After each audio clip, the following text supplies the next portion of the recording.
Cette semaine, aux Échos du Vatican, les responsables européens décernent au pape François le prix Charlemagne. Le Saint-Père est ainsi récompensé pour son œuvre en faveur de l'Europe.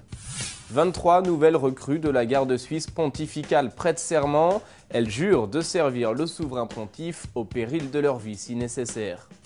Enfin, le Saint-Père préside une veillée de prière pour essuyer les larmes de ceux qui souffrent. Dans la douleur, a dit le pape, nous ne sommes jamais seuls.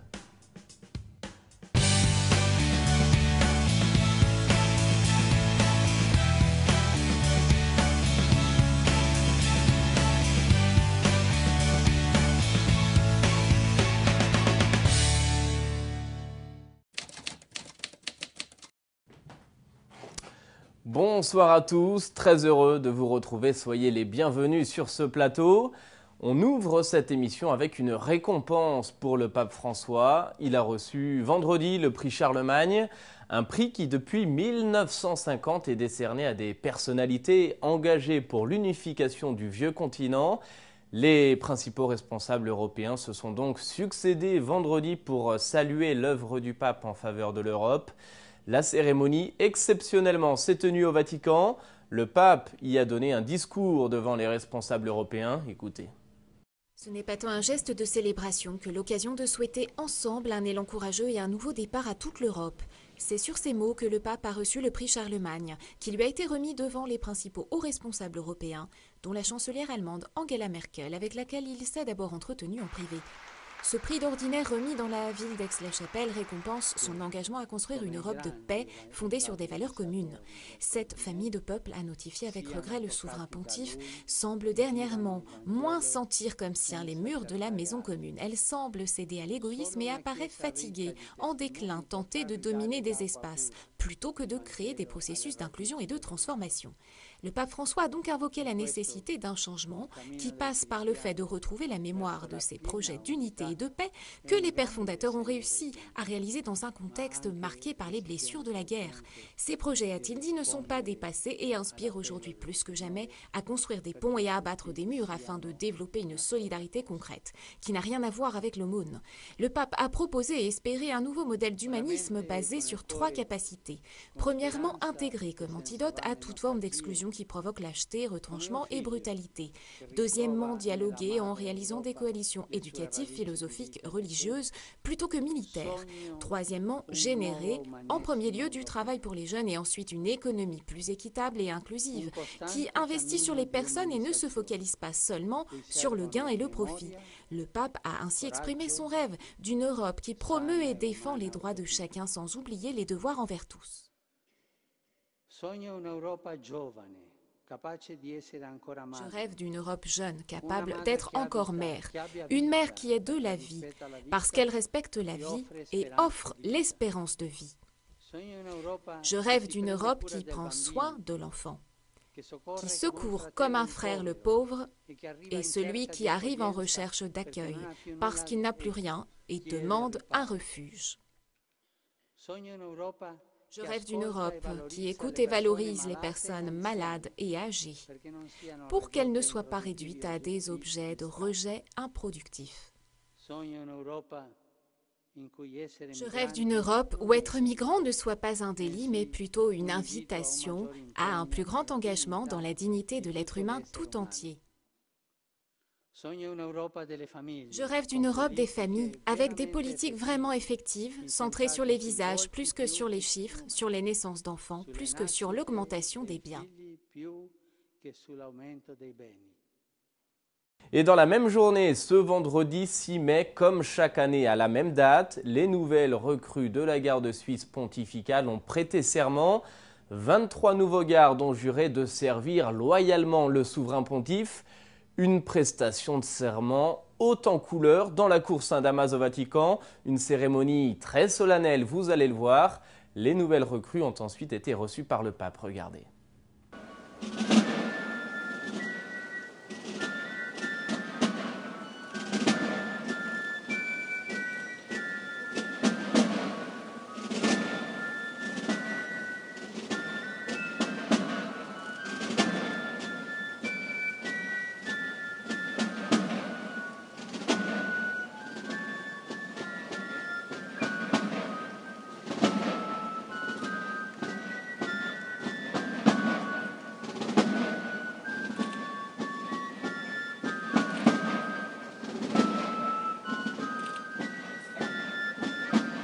En cet esprit de service, vous êtes amenés à vivre pleinement ce que vous jurez.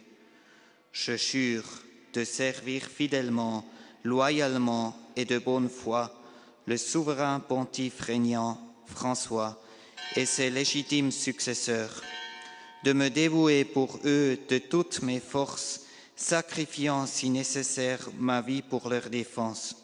J'assume les mêmes devoirs vis-à-vis du Collège des cardinaux durant la vacance du siège apostolique.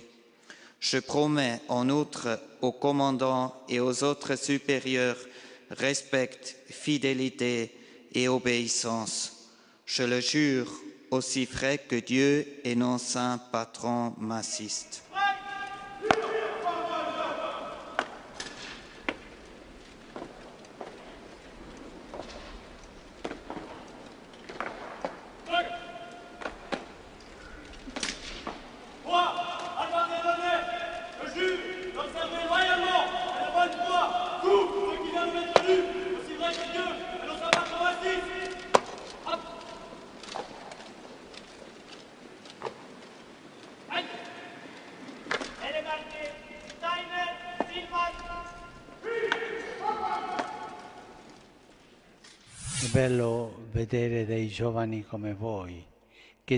C'est beau de voir des jeunes comme vous qui consacrent plusieurs années de leur vie à l'Église, et en particulier aux successeurs de Pierre. C'est une occasion unique pour grandir dans la foi, pour expérimenter l'universalité de l'Église, pour faire une expérience de fraternité. C'est ainsi que le pape François a salué les 23 nouvelles recrues de la garde suisse pontificale et les 110 soldats de la petite armée qui est au Vatican depuis 1506. Ils ont été reçus avec leurs familles après que les nouveaux gardes aient prêté serment. Vous êtes appelés à vivre votre travail comme une mission que le Seigneur vous a confiée, a ajouté le pape. Durant le temps que vous passerez à Rome, vous pourrez approfondir l'amitié avec Jésus et marcher vers la sainteté. Soyez forts dans la foi et généreux en charité, a conclu le pape, envers les personnes que vous rencontrerez, en témoignant gentillesse et esprit d'accueil, altruisme et humanité envers tous. Le saviez-vous ? Après son service, l'uniforme du garde suisse est détruit au hachoir afin d'éviter toute utilisation frauduleuse. Et c'est donc à cette occasion que sont venues au Vatican les principales autorités suisses. Dans ce contexte, le président de la Confédération helvétique a été reçu par le souverain pontife. Les deux hommes ont notamment évoqué la question des migrations. On regarde un résumé de cette rencontre. Le pape François a reçu au Vatican le président de la Confédération helvétique, Johann Schneiderman. Ensemble, ils ont constaté les bons rapports entre le Saint-Siège et la Suisse et manifesté une reconnaissance particulière pour le service fidèle et professionnel du corps de la garde suisse pontificale. La contribution positive que l'Église apporte aux différentes instances du pays dans un climat de sereine collaboration a également été appréciée, notamment dans l'éducation professionnelle des jeunes qui joue un rôle efficace dans l'accès des jeunes au monde du travail. A été abordé également le thème de la migration et des politiques d'accueil et d'intégration dans le contexte actuel du continent européen. Il a été aussi question des conflits du Moyen-Orient et de la situation des pays en Afrique subsaharienne, soulignant le besoin de renforcer l'engagement en cours pour favoriser la sécurité et la paix. Ce dimanche, lors de la traditionnelle prière du Regina Coeli, place Saint-Pierre, le pape est revenu sur le sens de la fête de l'Ascension. Le Saint-Père explique dans sa réflexion que cette fête est le mystère de Jésus qui quitte notre espace terrestre. Il entre ainsi, a-t-il commenté, dans la plénitude de la gloire de Dieu. Jésus sort de Jérusalem et conduit les apôtres vers Béthanie pour partager avec eux l'ultime acte de sa présence sur la terre, l'ascension. Mais ce moment change tout dans le cœur des disciples. C'est ce que le pape François a souligné dans sa méditation avant la prière du Regina Coeli, alors que l'Église fait mémoire avec solennité du retour du Christ au ciel. Avant de se séparer de ses amis, a rappelé le pape François, Jésus leur a dit qu'il devait témoigner de sa mort et de sa résurrection. Le même témoignage a donné après chaque dimanche. Nous devons sortir de nos églises pour entrer au cours de la semaine dans les maisons et dans tous les espaces de vie, entrer avec la même joie que les disciples lorsqu'ils reviennent à Jérusalem après l'ascension, comme le dit l'Évangile. Ce n'est plus l'heure de la trahison de Judas ou du reniement de Pierre. Da quel giorno per gli apostoli e per ogni discepolo di Cristo Depuis ce jour, pour les apôtres et pour chaque disciple du Christ, il est devenu possible d'habiter à Jérusalem et dans toutes les villes du monde, même dans celles qui sont les plus touchées par l'injustice et la violence, parce qu'au-dessus de chaque ville, il y a le même ciel. Et chaque habitant peut élever le regard avec espérance.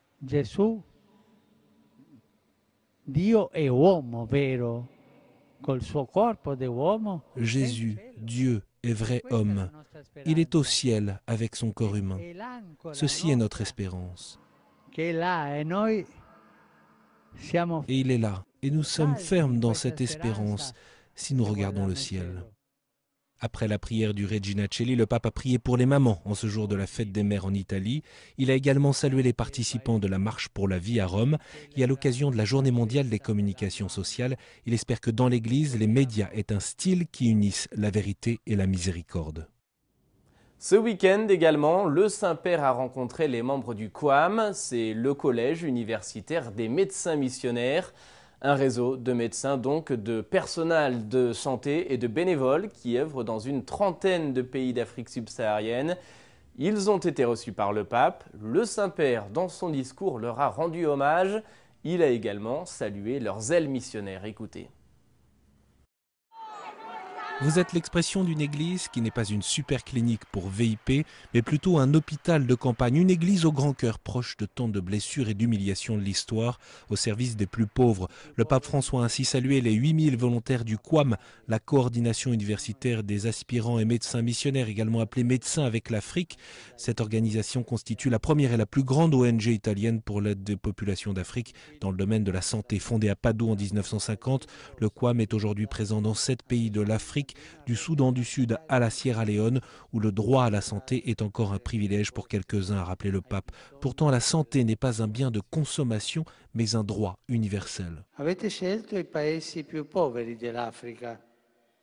Vous avez choisi les pays les plus pauvres de l'Afrique, dans la région subsaharienne et les zones les plus oubliées, là où sont les derniers des systèmes sanitaires. Ce sont dans ces périphéries géographiques que le Seigneur vous a envoyés pour être de bons samaritains. À sortir à la rencontre du pauvre Lazare, en franchissant la porte qui conduit au tiers-monde. Cela est votre porte sainte.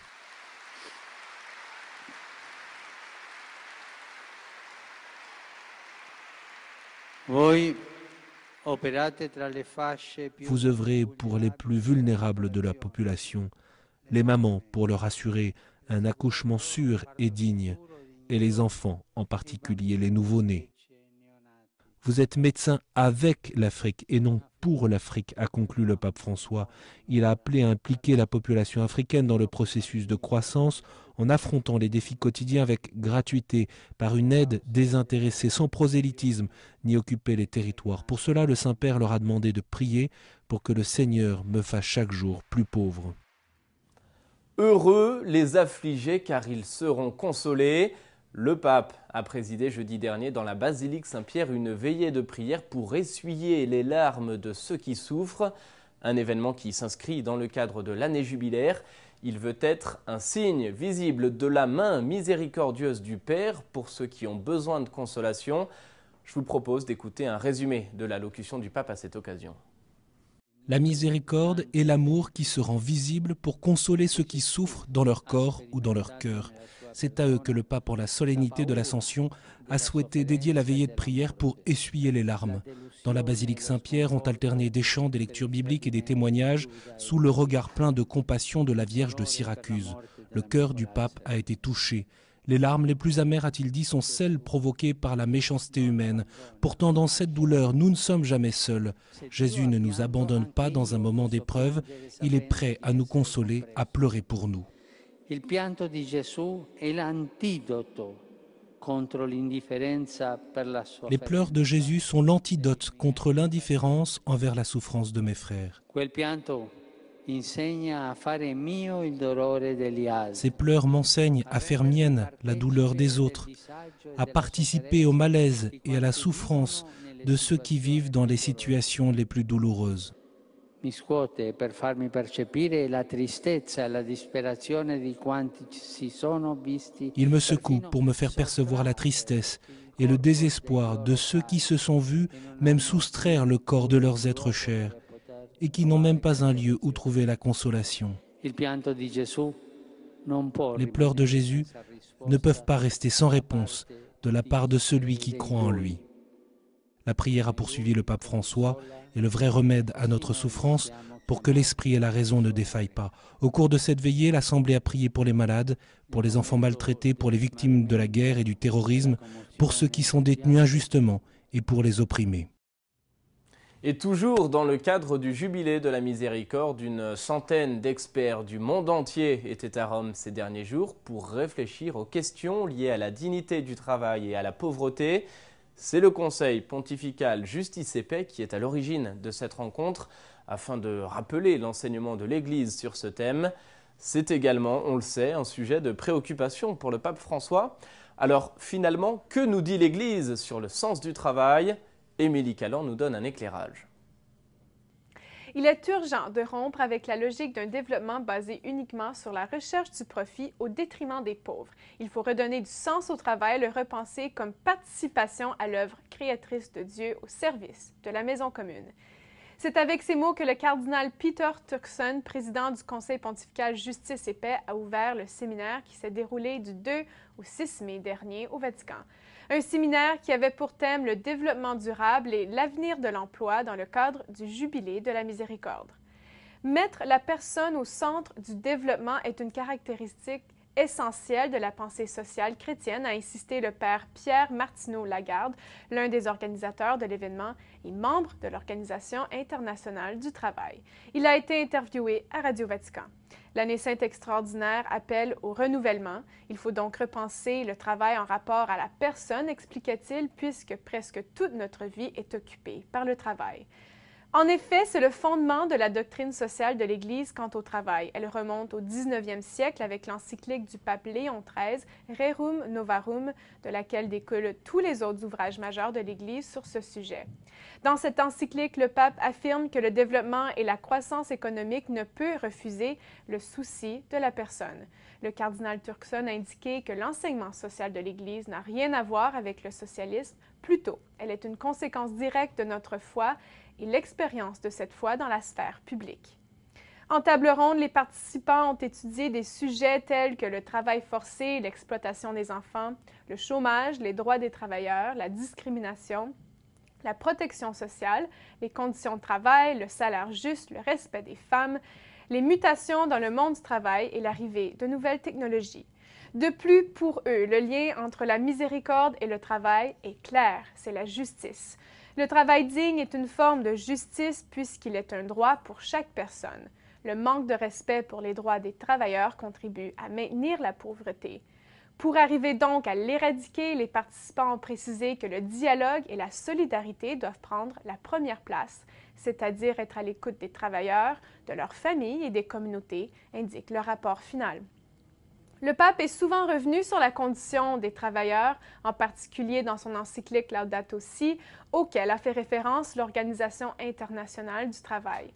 Le séminaire avait débuté le lendemain de la fête de Saint-Joseph, artisan, et en cette fête, le pape François avait écrit dans un tweet « Le problème du travail est grave à cause des taux élevés de chômage des jeunes, mais aussi de la question de la dignité du travail. » Mercredi, place Saint-Pierre, lors de l'audience générale, le pape a poursuivi son cycle de catéchèse sur la miséricorde.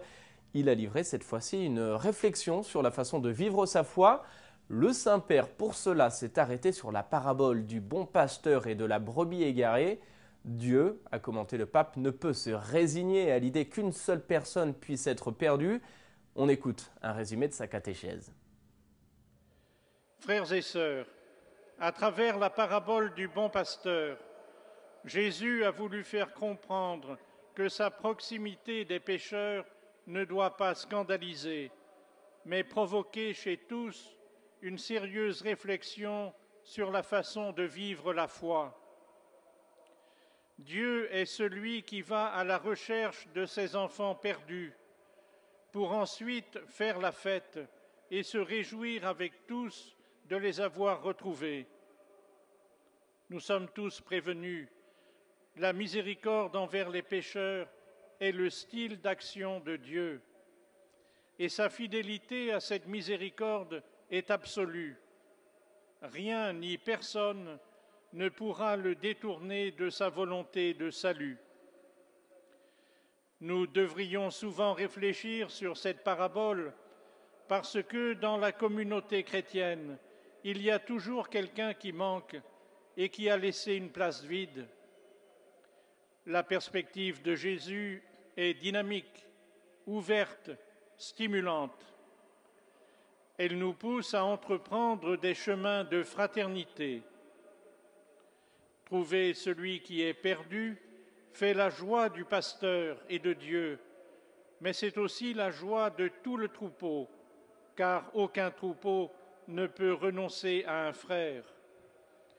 Nous sommes tous des brebis retrouvées et recueillies par la miséricorde du Seigneur, appelés à rassembler en lui tout le troupeau. Et nous terminons à présent avec les intentions de prière du pape. Pour ce mois de mai, le Saint-Père nous invite à prier pour que dans tous les pays du monde, les femmes soient honorées et respectées. Les intentions de prière du Saint-Père sont présentées sous forme vidéo. On regarde celle-ci ensemble. Es innegable el aporte de la mujer en todas las áreas del quehacer humano, empezando por la familia. Pero con solo reconocerlo, ¿es suficiente? Hemos hecho muy poco por las mujeres que se encuentran en situaciones muy duras, despreciadas, marginadas e incluso reducidas a la esclavitud. Debemos condenar la violencia sexual que sufren las mujeres y eliminar los obstáculos que impiden su plena inserción en la vida social, política y económica.